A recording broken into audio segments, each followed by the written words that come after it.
puro indio look. Okay, so we're rolling again? I'm rolling again. Okay, I'll just repeat the question then. So why did you change the title? This film has been a fantastic experience all the way through in terms of being able to actualize on the screen a pretty intense and difficult vision that I had. We've made the film the way I wanted. That's what's important to me. But in today's world, Bobbie, the marketing of movies has a life of its own. And in recent history, several studios have gone out with films that are about ethnic life in the street, and I think been less than responsible in the marketing of those films. I won't name them, but there are films about family that if you looked at the TV commercials, you wouldn't realize there was a father in the movie. And that it stirs up a kind of active intensity on the part of young people that go to the theater thinking that this is going to be a meeting place where they can get off at each other. And people have died. Well, Hollywood Pictures, who made this picture, has a sense of corporate responsibility, I think, to their credit, that some other Hollywood studios don't have. I mean, Hollywood Pictures is a division of Disney.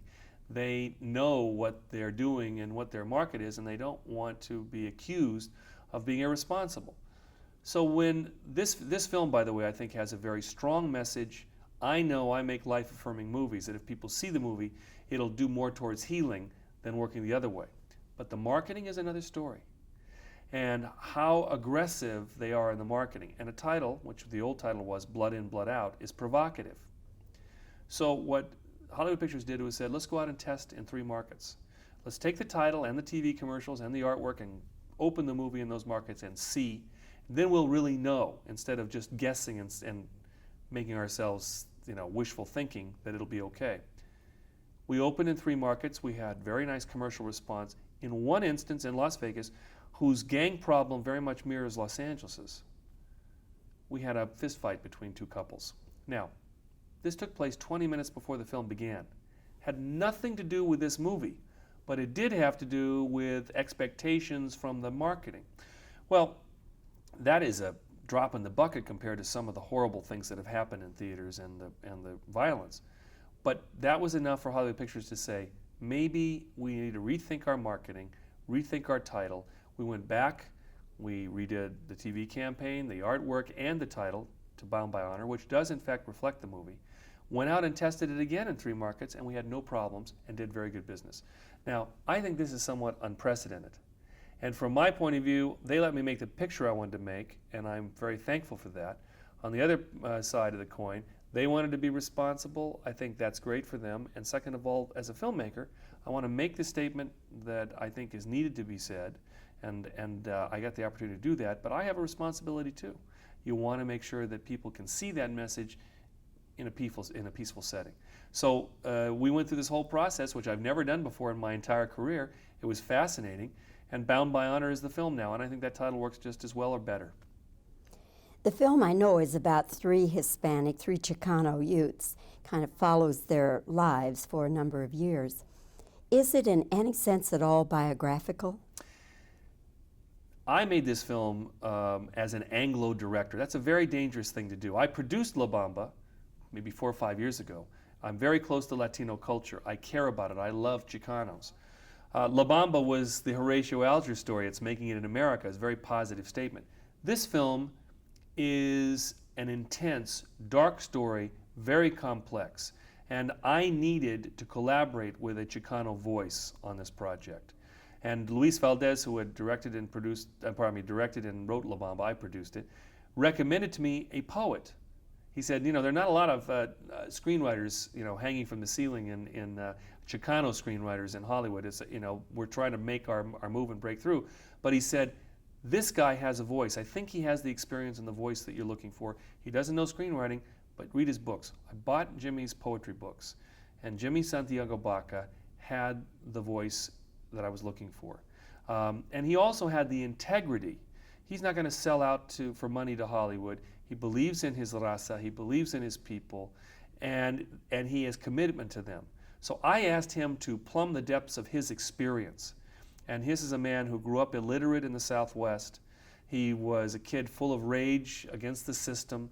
He ended up in prison, and in his late teens decided, I've got to stop this downward spiral. If I don't, my life is ruined. The interesting thing was the system, the prison itself said, no, you're a hard case, it's too late for you. You can work here and you can get out in half the time, but you can't go to school because we think it's a waste. And he said, I want an education. And they said, either you work or you're going to go in the hole. And he refused to work, and they threw him in the hole, and he taught himself to read and write. He got out of prison. He had to do his whole term, 7.5 years. He got out of prison. He's been out for 15 years. He's an established poet, and he's won the National Book Award.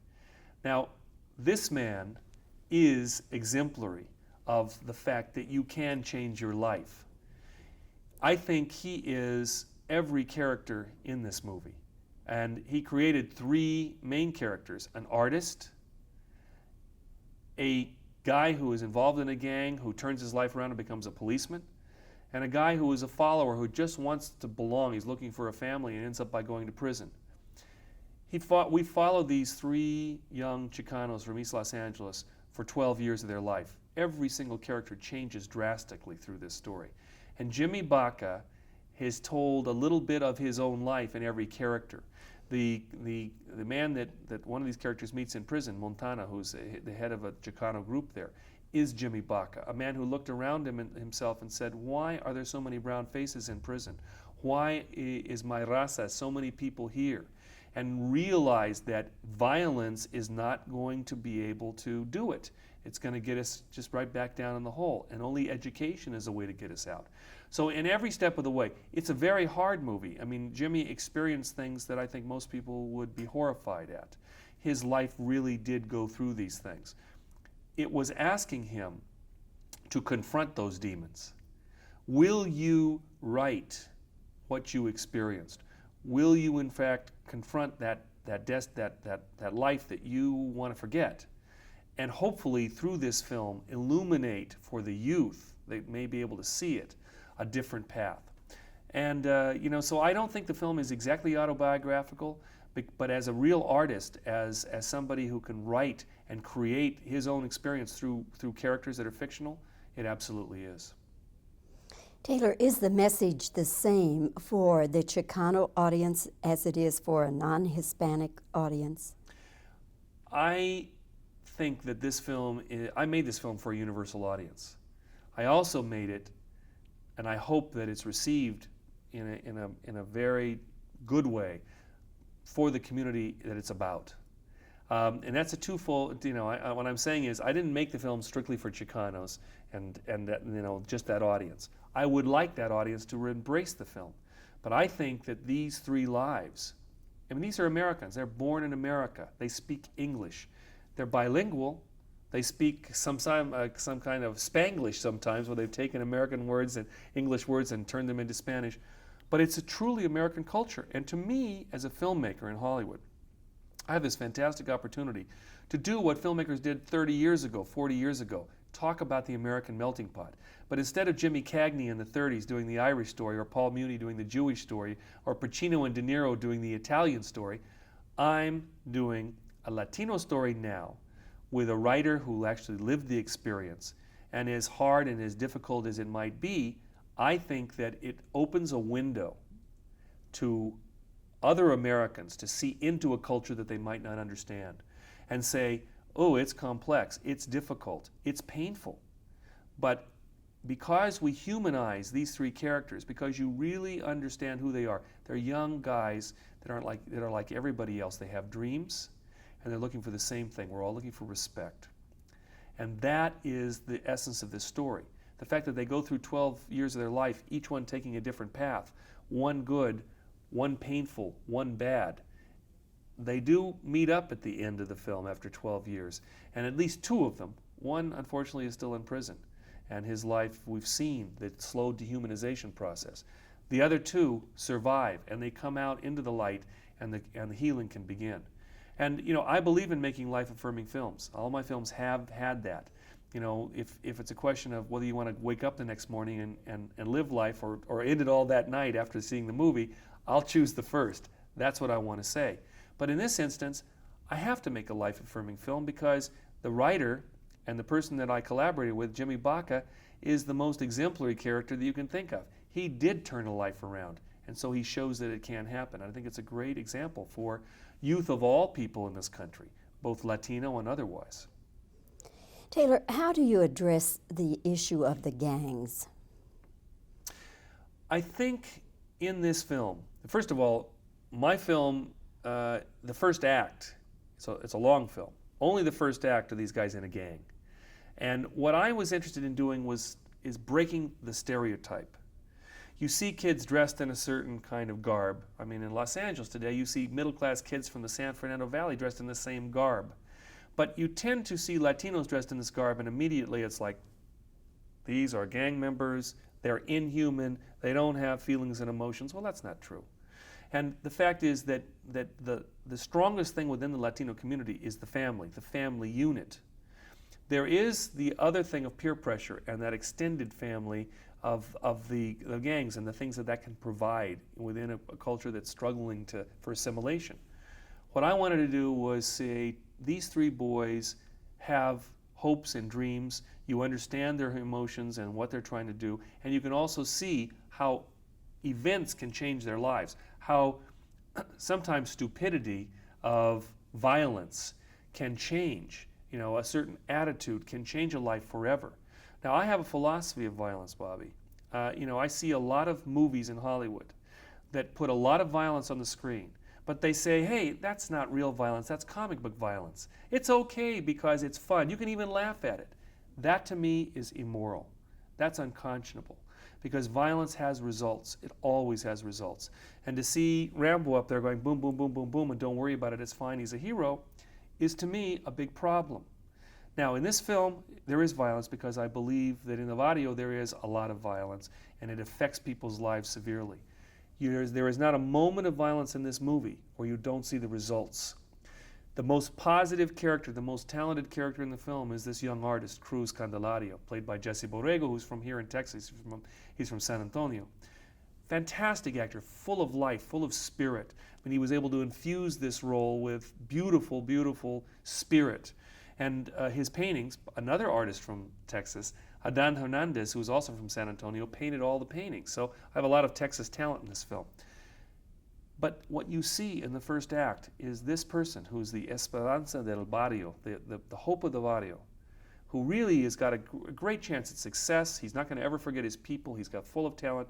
One senseless act of violence changes his life forever. And when you can see how the results of violence really affect lives over the course of time, I think that's where there's a message there that isn't like, hey, this is fun. You can't laugh at the violence in this movie, and I don't want people to. But I think that the process of gangs, the sense that's happening today, we need to look at in a more complex way. We need to see that there are human beings within this group, that they're getting things from the gang, maybe because of unemployment, because of a fear of education, because of lack of being able to communicate, and they're bilingual, it's a difficult thing. What Bound by Honor is trying to do is look at a culture and understand it, and not whitewash it, not romanticize it, but understand it. And through that, communicate to America a way that you can look at a movie that I hope is entertaining, fascinating, intense, involving, tragic, because I think tragedy has a certain, it's funny to say this, a certain entertainment value. There's a catharsis. You're looking at something real and somewhat painful that is really like life, and at the point if you can come out of it and actually see how that has changed somebody for the better, there's something actually life-affirming about it. And I think that, you know me. I know how to make a happy ending. I made an Officer and a Gentleman. This is not a subject I can do that with because I think I would be dishonest if I did. But on the other hand, is there hope at the end of this film? Absolutely. And I don't think it's responsible to make the film otherwise. And at the same time, is it hope possible? Well, look at my collaborator, the writer Jimmy Santiago Baca. He proved that you can turn a life around. And I think in that way, the film is very life-affirming. There's one more thing I would like to have you discuss, Taylor, and that is that you filmed a portion of the movie at San Quentin. Now, I suppose there's been some filming in San Quentin before, but not the way that you did it. How in the world did you ever maneuver that? They had to keep the prison going. What sorts of deals did you have to make with them? It was an obsession of mine to actually shoot the portions of this film that take place in a prison, in a real California prison. Jimmy was able to write in a way that was complex. This is not any kind of prison that you've seen before. It's not just a kind of facade with a lot of stereotypes running around. He understood that system, and he made a choice never to forget the people inside there. So to me, I had a commitment to really go. When you go to a real prison, you realize it's not just the physical architecture, it's the human architecture. It's the men in there that are different than you see anyplace else.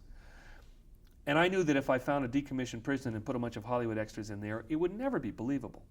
So I went with a kind of passion to try to convince the State Department of Corrections in California to let us in, which I did. But then you've got to convince the warden, because every warden controls his own prison. In this instance, the warden was Chicano, Daniel Vasquez.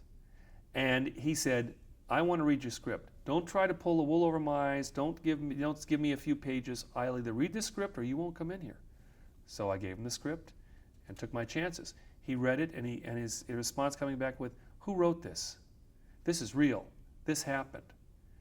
And I'll let you in here because I think this film speaks an important message. Now that's the first step, Bobbie, but that's only part of it. Every prison is run by two groups, the staff and the convicts. And you need both, because in this film I took 8 actors into San Quentin.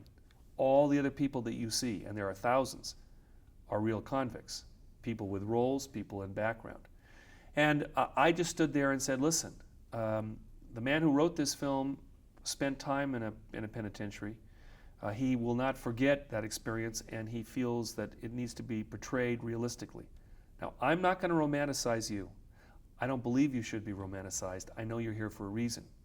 On the other hand, I don't think you're animals. And I think that if I can try to portray with honesty and truth the complex life here, it might have some effect on society as a whole.